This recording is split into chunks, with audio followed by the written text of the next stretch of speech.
Hello humans, it's FCA, and today is Kitty Corner Wednesdays. This video for Kitty Corner is going to be a little different. Rather than showing you projects, I'm going to do something that would typically go on FCA Fridays. I'm going to be doing a little rant/explanation.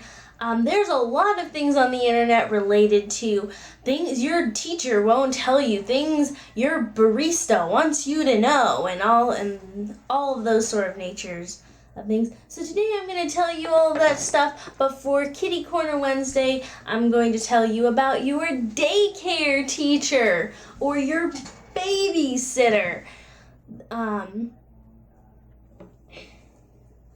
Nannies a little bit, but not quite as much. But this is more for the daycare teachers. Now, I'm a daycare teacher, and I get sick a lot. I'm dealing with poopy, snotty-nosed children all day who are, quite frankly, dumb. Children are silly, and it's not their fault. They're supposed to be silly. Their brain is in the midst of being developed. All of their thoughts and problem solving and abilities and energy, they're not all synced up yet. So kids are gonna act goofy and do just why things all the time. But amongst all of that, people always want to know, what's the worst thing about working with young children? What's the worst thing about working in a daycare?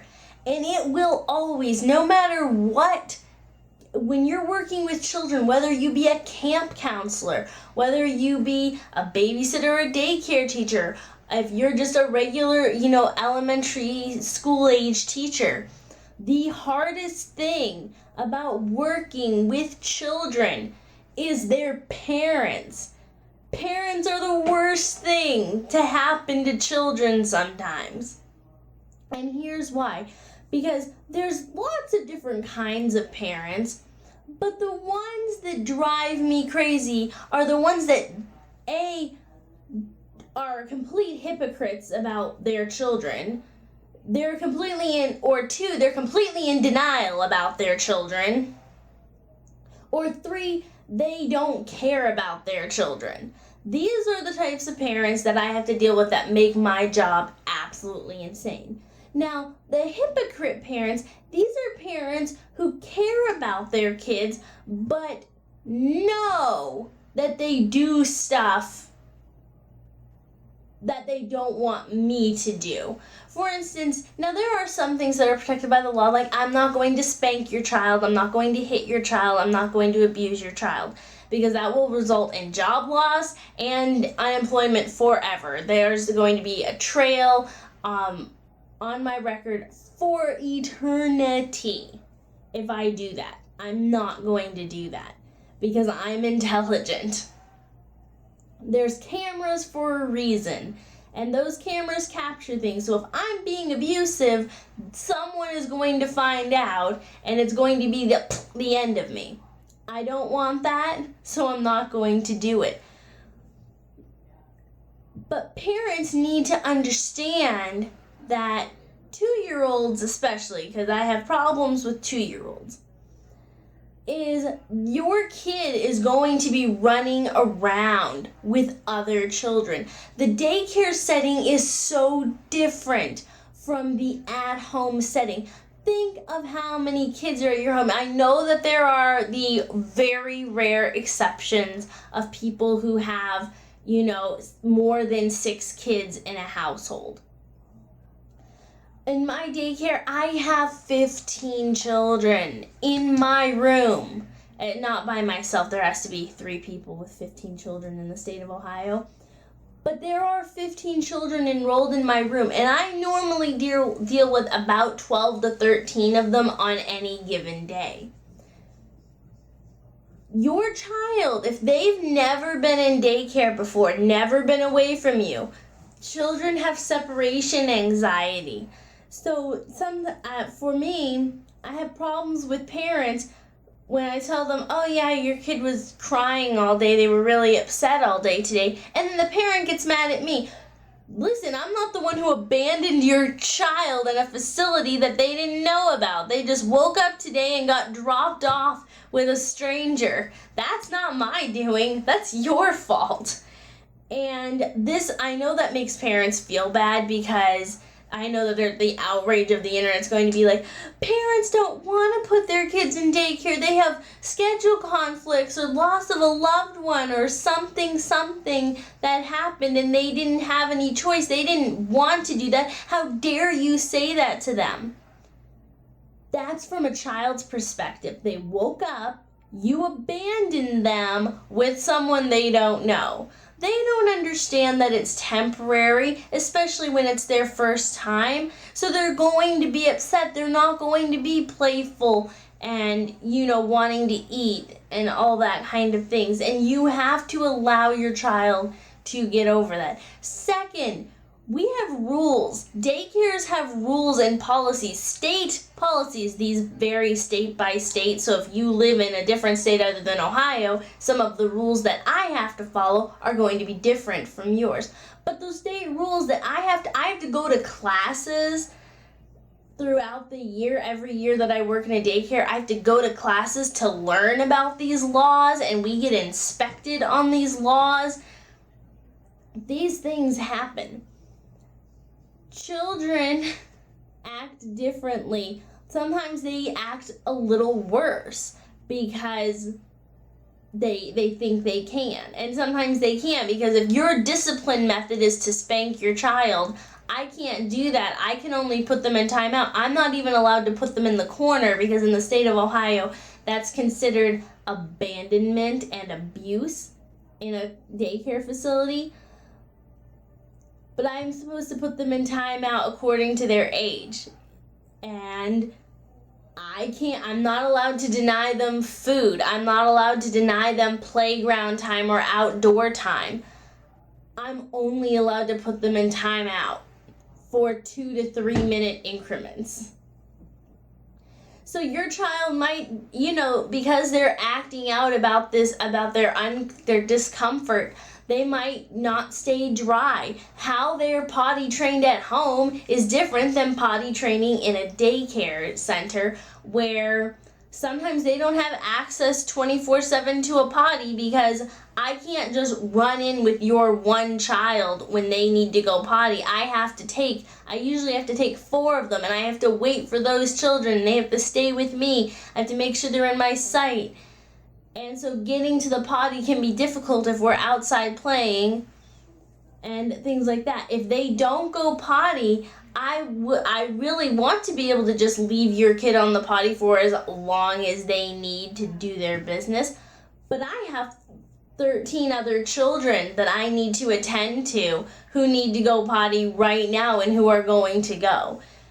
On the potty thing, I put my kids on the potty every hour or half hour, depending on the parents asking or request. Sometimes your child just doesn't go potty. I could have just checked and changed your child. 2 minutes later, they have soiled themselves. I can't control that. The child can only control that a little bit. So sometimes when you pick up your child, they might have a poopy diaper or pull up, or they might have just peed. That's going to happen. That doesn't mean I'm never changing your child or anything. If it looks like there's a whole nother child's weight in their diaper, then you should be concerned. But if they just pooped or just peed, chill your peaches. I checked and put your kid on the potty or changed your child not too long ago, and then they had another, they went again. If you pick your kid up early, I try to have my kids change 10 minutes before their expected pickup date. If you pick them up early or you pick them up late, that's all this extra time that your child has to use the bathroom in that time period. And again, I have other children. Your child is not my one concern. So I can't be checking your child every minute to change them. Okay? I just don't have the time and energy to do that. You might have the time and energy to do that at your house because you only have 1 to 3 kids and some of them might be older to deal with. Me, I have the same age group multiple times and I can't just be looking after your one child as far as that goes. And that goes with a lot of other things too. Your child's gonna run around, they're going to hit themselves, they're going to grab their arms. They are going to grab other kids. They're going to pull hair. They're going to bite. If you have an only child and you go, well, they don't bite at home. Who do they have to bite at home? They don't have a reason to bite because when they're at the daycare, suddenly they have to wait their turn. They have to share the toy. They have to wait for the toy. They're not used to that, so they're like, well, this is what I want. To another child. And if a child does get bit, I put them in timeout. So if your child is constantly getting bit because I have a kid who's constantly biting, at my facility, we don't have a policy that says I have to get rid of this child. We should. We don't. And all these things. Your kid's not allowed to have pacifiers or sippy cups when they're 2. After they leave the nursery, they can't have those things. This isn't my fault. This is a state policy. And no, I don't care if you're the owner of the building. I don't care if you work in the sheriff's office. I don't care who you are, President of the United States. I don't care. I'm not giving your kids special privileges. All right, if your kid, I'm not going to let your kid have their personal blankie or personal toy or personal doll because that's not allowed. They can have it at nap time and that's it. Because I don't want to be responsible for if something happens to the toy. If you want your kid to have a blanket that they drag all over the place and, the kids sneeze on things, the kids put things in their mouth, it's a big dilemma. It's just easier and safer not to let it happen. So I don't. And I know I'm not giving your kid an exception because they really need it. If your kid has a special need emotionally or mentally, then you need to get them to a school that caters or a daycare that caters to that sort of child. There are facilities for that.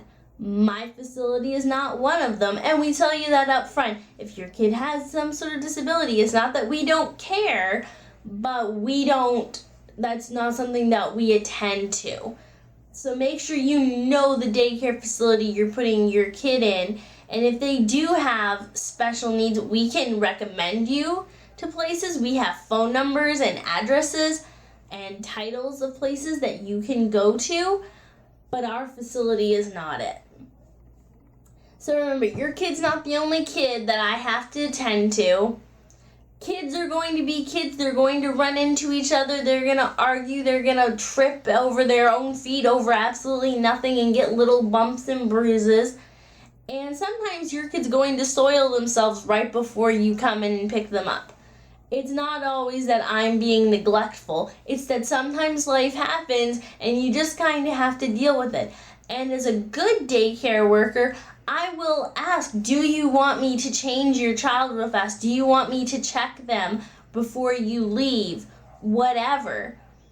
And if you say no, it's fine, then that means no, it's fine. If you go behind my back and tell my boss that your child was unkept after I asked because, it's been about 20 minutes, or it's been a little while, do you want me to check them? If you tell me it's okay and then complain to my boss, I am not going to do anything to your child, but I will talk some smack about you and just refute everything you say from then on. And if you call my facility and you want to complain to me or complain about me, I'm going to take all the plastic bags that we have and crumple it into the phone to make it sound like static. And I'm going to go, I can't, you, there?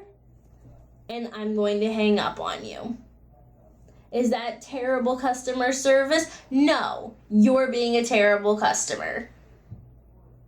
We're humans. We're people trying to do the best we can under the restraints that we have. Work with us. Done.